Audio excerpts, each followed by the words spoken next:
ജൂതവിരോധം പ്രകടിപ്പിക്കുന്ന, ഹമാസിനെ അനുകൂലിക്കുന്ന വിദ്യാർത്ഥികൾക്ക് എവിടെ നിന്നാണെങ്കിലും ശരി ഇനി വിസ നൽകണ്ട, വിദ്യാർത്ഥി വിസ നൽകണ്ട എന്നാണ് അമേരിക്കയുടെ തീരുമാനം. ഇത് കേരളത്തിലടക്കം ഇന്ത്യയിൽ നിന്ന് അമേരിക്കയിൽ പഠിക്കാൻ പോകുന്ന നിരവധി വിദ്യാർത്ഥികളെ ബാധിക്കുമെന്ന് തീർച്ചയാണ്.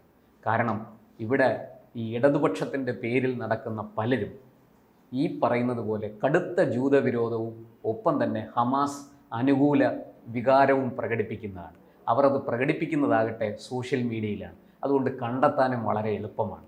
അങ്ങനെയുള്ളവരുടെ ഭാവി അനിശ്ചിതത്വത്തിലാകും എന്നാണ് ഇപ്പോൾ ഈ അമേരിക്കൻ നടപടി സൂചിപ്പിക്കുന്നത്. എന്താണ് ഇതിൻ്റെ വിശദാംശങ്ങൾ? ജൂതവിരോധ പോസ്റ്റുകളോ ഹമാസ് അനുകൂല അല്ലെങ്കിൽ അതുപോലെ തീവ്രവാദ സംഘടനകൾക്ക് അനുകൂലമായ പോസ്റ്റുകളോ തങ്ങളുടെ സോഷ്യൽ മീഡിയ അക്കൗണ്ടിൽ പോസ്റ്റ് ചെയ്യുകയോ അല്ലെങ്കിൽ മറ്റു രീതിയിൽ പ്രചരിപ്പിക്കുകയോ ചെയ്യുന്ന വിദ്യാർത്ഥികൾക്ക് അമേരിക്കയിലേക്ക് തന്നെയുള്ള വിസ നിരോധിക്കാനും അതുപോലെ തന്നെ അവർ ഇപ്പോൾ അമേരിക്കൻ യൂണിവേഴ്സിറ്റികളിൽ പഠിക്കുകയാണെങ്കിൽ അവരെ പുറത്താക്കാനും അധികാരം നൽകുന്ന നിയമനിർമ്മാണം അമേരിക്ക നടത്തിക്കഴിഞ്ഞു.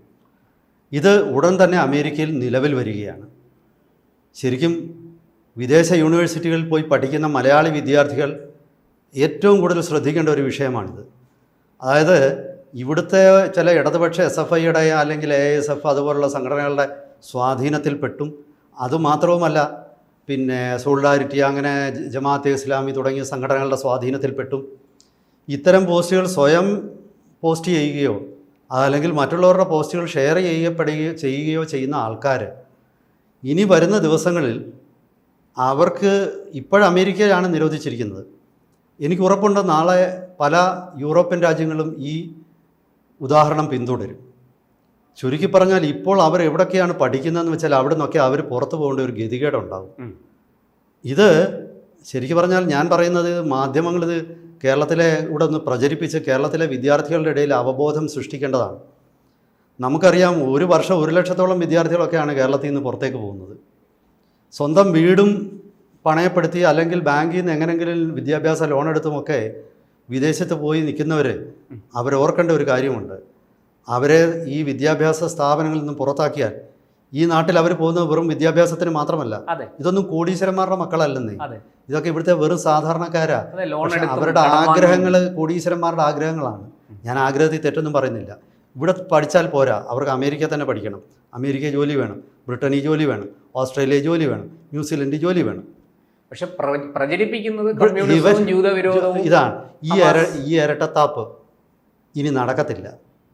അത് ഇവിടെ നിൽക്കുന്ന ഒരു പ്രത്യേക കൾച്ചർ ഉണ്ടാക്കിയിട്ട് കേരളത്തിൻ്റെ ഭാവി ഇല്ലാതാക്കിയെന്ന് മാത്രമല്ല, ലോകത്തെമ്പാടുമുള്ള മലയാളികളുടെ ഭാവി ഇവിടുത്തെ ഇടതുപക്ഷ വ്യാജ പുരോഗമന അങ്ങനെ കുറേ വിശേഷണങ്ങളുള്ള ജിഹാദി സംഘടനകളൊക്കെ ഉണ്ടല്ലോ, ഇവരെല്ലാം കൂടെ ചേർന്ന് കേരളത്തിലെ വിദ്യാർത്ഥികളെ തകർത്ത് തരിപ്പണമാക്കും.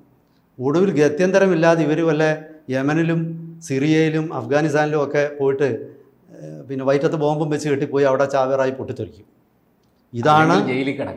ഇതാണ് ഇവരിൽ പലരെയും കാത്തിരിക്കുന്ന ഒരു ദുരന്തം. നമ്മുടെ മുന്നിലുള്ള ഈ ദുരന്തത്തെ അവർ തിരിച്ചറിയുന്നുണ്ടോ ദൗർഭാഗ്യവശാലെന്ന് എനിക്ക് അറിഞ്ഞുകൂടാ. ദൗർഭാഗ്യവശാലും സത്യസന്ധമായിട്ട് പറഞ്ഞാൽ ഇത്തരം പോസ്റ്റുകൾ ഷെയർ ചെയ്യുന്ന പലരും അവർക്ക് ഇത്തരം ആശയങ്ങളുമായിട്ട് ബന്ധമൊന്നുമില്ല. അവരൊരു ഒഴുക്കിന് ആവേശത്തിന് അതായത് തങ്ങളുടെ ചുറ്റുമുള്ള ആൾക്കാർ ഇത് പോസ്റ്റ് ചെയ്യുമ്പം ഒറ്റപ്പെടാതിരിക്കാൻ വേണ്ടി ചെയ്യുന്ന ചിലരുണ്ട്. അല്ലെങ്കിൽ ഇവരുടെ സോഷ്യൽ മീഡിയ സുഹൃത്തുക്കളുടെ നിർബന്ധത്തിന് വഴങ്ങി അവർ ചെയ്യുന്നു. അത് ഇനി ഞാൻ പറയുന്ന വിദ്യാർത്ഥികൾ മാത്രമല്ല, ഇവിടുന്ന് ബിസിനസ് ആവശ്യങ്ങൾക്ക് അമേരിക്കയിൽ പോകുന്നവരുണ്ട്. മറ്റു രീതിയിൽ അമേരിക്കയിലായിട്ട് ബന്ധപ്പെടാൻ ചികിത്സയ്ക്ക് ഇവർക്കൊക്കെ തന്നെ ഇത് ബാധകമായിരിക്കും. മയോ ക്ലിനിക്കിൽ പോയി ചികിത്സിക്കണമെന്ന് ആഗ്രഹിക്കുന്ന രാഷ്ട്രീയ നേതാക്കന്മാർക്കും ഇതൊരു പാഠമാണ്. ചിലപ്പോൾ അവിടെ ചെല്ലുമ്പം മയോ ക്ലിനിക്കിലെ ചികിത്സ കഴിഞ്ഞിട്ട് ഗ്വാണ്ടാനമോ ജയിലിലോട്ടായിരിക്കും പറഞ്ഞു വിടുന്നത്. അത് ഓർത്തിരുന്നാൽ നല്ലതാണ്. ഈ സൂക്ഷിച്ചാൽ ദുഃഖിക്കേണ്ടെന്നാണ് പ്രമാണം. പിന്നെ അടുത്ത വിഷയമെന്ന് പറയുന്നത് ഇങ്ങനെയുള്ള ജൂതവിരോധം, അതായത് ആൻറ്റി സെമിറ്റിസിസം എന്ന് പറയുന്ന ഒരു കൾച്ചറ് ഇത് ഇവിടെ നാളുകളായിട്ട് പ്രചരിപ്പിക്കുന്നുണ്ടെങ്കിലും ഇതിനെതിരെ കേരളത്തിലെ സർക്കാർ ഒരു നടപടി എടുക്കത്തില്ല. അപ്പോൾ ഈ കേരളം ഒരു തുരുത്തല്ല. കേരളത്തിൽ ഈ നമ്മൾ ഈ 1-ാം നമ്പർ മറ്റേത് അങ്ങനെ കുറേ വിശേഷണങ്ങളുണ്ട്. അതെ. നമുക്ക് ഇവിടെ ഈ കേരളത്തിൽ ഒതുങ്ങി നിന്ന് ജീവിക്കാൻ പറ്റുന്ന സംസ്ഥാനമല്ല. മലയാളികൾ ഇപ്പം ഞാൻ എപ്പോഴും അതിശയിക്കാറുണ്ട്, ഒരു ചെറിയ ഹോട്ടലിൽ പോലും അധ്വാനം ആവശ്യമുള്ള ഒരു ജോലി ചെയ്യുന്ന മലയാളിയെ കാണാൻ പറ്റും ഇല്ല, വളരെ കുറവാണ്. ചില ജോലികൾ മലയാളിയുടെ കൈവശത്തു നിന്ന് നഷ്ടപ്പെട്ടു. മലയാളികൾ പലരും ബ്രോക്കർ പണി, അതാണ് പലർക്കും ഇഷ്ടം. മണൽ ബ്രോക്കർ, അതല്ലെങ്കിൽ പിന്നെ സ്പിരിറ്റ് ബ്രോക്കർ, ഒന്നുമില്ലേ കഞ്ചാവിൻ്റെ ബ്രോക്കറാവും. ഇങ്ങനെയുള്ള ചില പിന്നെ മേഖലകളിൽ മാത്രം ഒതുങ്ങിയിരുന്നുകൊണ്ട് വലിയ വായിൽ പുരോഗമനം പറയും. പിന്നെ വിദേശത്ത് നടക്കുന്ന ഏത് കാര്യത്തെക്കുറിച്ചും അഭിപ്രായം പണ്ടേ അങ്ങനെയാണ്, വിമർശിക്കും. അത് പിന്നെ പണ്ടൊക്കെ നമ്മൾ പറയും, നമ്മൾ ചില ബാർബർ ഷോപ്പുകളിൽ ചെല്ലുമ്പോൾ പെരിസ്ട്രോയ്ക്ക് പിന്നെ ഗ്ലാസ് നോസ്റ്റിനെയൊക്കെ പറഞ്ഞുകൊണ്ടാണ് നമ്മുടെ മുടി വെട്ടുന്ന ആൾ, റഷ്യൻ കമ്മ്യൂണിസം ഒക്കെയാണ് അവർ പറയുന്നത്. അന്നൊന്നും ഇത് പാശ്ചാത്യ രാഷ്ട്രങ്ങളിലൊന്നും നമ്മുടെ അഭിപ്രായം എത്തത്തില്ലായിരുന്നു. പക്ഷേ ഈ സോഷ്യൽ മീഡിയ വന്നതിന് ശേഷം ഇത് ഇത്തരം നിരുപദ്രവകരമായിട്ടായിരിക്കും ഈ കേരളത്തിൽ പറയുന്ന ആൾക്കാർ ഒരല്പം പുരോഗമനവാദിയാണെന്ന് സമൂഹം പറയട്ടെ എന്നൊക്കെ കരുതിയായിരിക്കും ഇവർ പറയുന്നത്. പക്ഷേ ഇത് CIA-യും FBI-യും ഒക്കെ ഇത് വിലയിരുത്തുന്നത് നിങ്ങൾ ഈ ഒരു ആശയക്കാരനാണെന്നും ഈ ആശയം പ്രചരിപ്പിക്കാനായിട്ടും ജൂത വിരുദ്ധ കലാപം സൃഷ്ടിക്കാനായിട്ടും നിങ്ങൾ ബോധപൂർവം ശ്രമിക്കുകയാണെന്നും ഇങ്ങനെയൊക്കെയുള്ള അതീവ ഗുരുതരമായ വ്യാഖ്യാനങ്ങളായിരിക്കും പാശ്ചാത്യ നാടുകൾ ഇതിന് കൊടുക്കുന്നത്. കേരളം വിട്ടോ ഇന്ത്യ വിട്ടോ പുറത്തോട്ട് പോകുന്നില്ലെങ്കിൽ പ്രശ്നമൊന്നുമില്ല, നിങ്ങൾ എന്ത് വേണമെങ്കിലും വിളിച്ച് ചോദിക്കൂ. പക്ഷേ അതും പറയാൻ പറ്റത്തില്ല. കാരണം ഇനി ഇപ്പോൾ CIA-യോ അല്ലെങ്കിൽ FBI-യോ ഒക്കെ ചെയ്യുന്നത് ഞങ്ങളുടെ നാട്ടിൽ വന്ന് ഇത് പറയേണ്ടെന്നായിരിക്കും. കുറച്ച് കഴിയുമ്പോൾ ലോകത്തിൻ്റെ എവിടെ ഇരുന്ന് പറയരുതെന്നുള്ളത് അവർ പറയും. അങ്ങനെ പറഞ്ഞിട്ട് നിങ്ങൾ കൊല്ലപ്പെട്ടാലോ? അതെ, വഴി കൂടെ നടന്നു പോകുമ്പോൾ നിങ്ങൾ തീവ്രവാദികൾക്ക് മാത്രമല്ല കൊല്ലാൻ പറ്റുന്നത്, അവരെയൊക്കെ നന്നായിട്ട് കൊല്ലാൻ പറ്റുന്ന സംഘങ്ങളുണ്ട്. അതെ.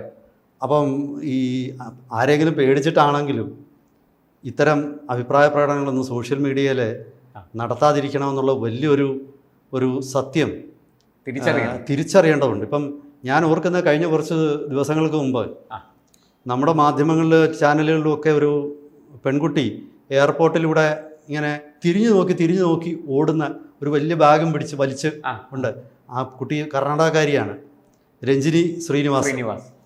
ആ രഞ്ജിനി ശ്രീനിവാസൻ്റെ ഓട്ടം കാണുമ്പം അവരുടെ ഉള്ളിലെ പേടിയുടെ ഒരു ആഴം നമുക്ക് അറിയാം.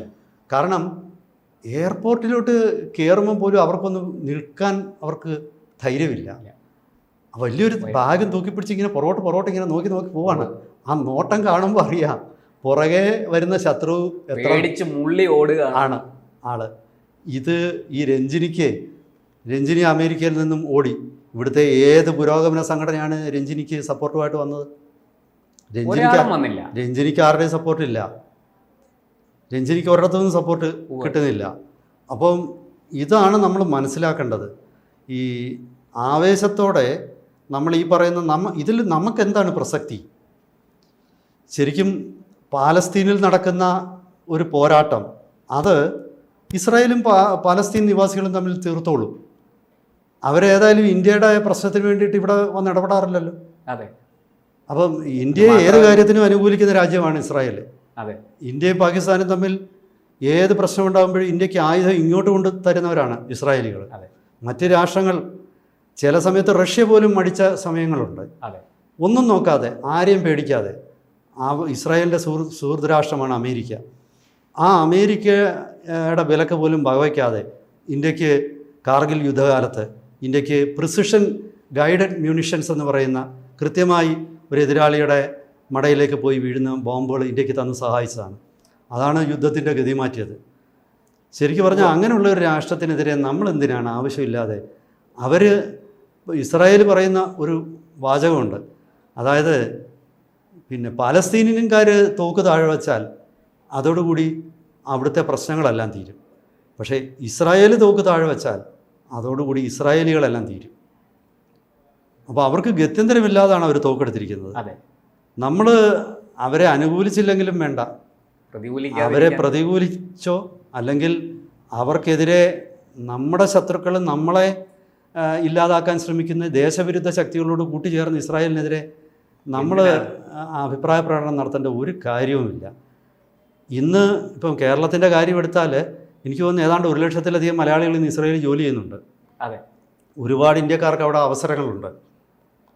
നല്ല ശമ്പളം കിട്ടുന്നുണ്ട്. അതെ. അപ്പോൾ സ്വാഭാവികമായിട്ടും നമുക്ക് ഉള്ള അവസരങ്ങൾ നമ്മൾ എന്തിനാണ്? വിളിക്കരുത്. ഗൾഫ് രാജ്യങ്ങളൊന്നും പാലസ്തീൻ ഈ ഹമാസിൻ്റെ കൂടെ അല്ല. അല്ല. ഇവിടെ അങ്ങനെയൊക്കെയുള്ള തെറ്റിദ്ധാരണ. അവിടെ ചെന്ന് ഹമാസ് അനുകൂല പറഞ്ഞ അവരെ ഇതിനൊക്കെ മുമ്പേ ഗൾഫിൽ അകത്ത് വിവരം അറിയും. അപ്പം നമ്മളോട് സൗഹൃദം കാണിക്കുന്ന അറബികൾക്കോ ജൂതന്മാർക്കോ ഒന്നും താല്പര്യമില്ലാത്ത കാര്യത്തിന് എന്തിനാണ് നമ്മൾ അതിൻ്റെ പുറകെ പോകുന്നത്? അതെ. അല്ല, അത് പാലസ്തീനിൽ തന്നെ ഹമാസിനെ പുറത്താക്കണമെന്ന് പറഞ്ഞ് വലിയ പ്രക്ഷോഭം നടക്കുന്നുണ്ട്. ഇതുപോലും നമ്മൾ തിരിച്ചറിയുന്നില്ലെന്നുള്ളതാണ് കഷ്ടം, ദൗർഭാഗ്യം. അല്ലാതെ എന്ത് പറയാൻ? എന്തായാലും പടിവാതിക്കൽ വന്ന് നിൽക്കുകയാണ്. എന്തായാലും നമ്മുടെ ഈ വേലിയിൽ കിടക്കുന്ന പാമ്പിനെ എടുത്ത് തോളയിലിടരുതെന്നാണ് എനിക്ക് ഈ വിഷയത്തിൽ ഈ നമ്മുടെ മലയാളികളായ നമ്മുടെ കൊച്ചനിയന്മാരോടും അല്ലെങ്കിൽ മക്കളോടുമൊക്കെ നമുക്ക് പറയാനുള്ളത്. കാരണം നിങ്ങളുടെ ഭാവി സുരക്ഷിതമാക്കുക.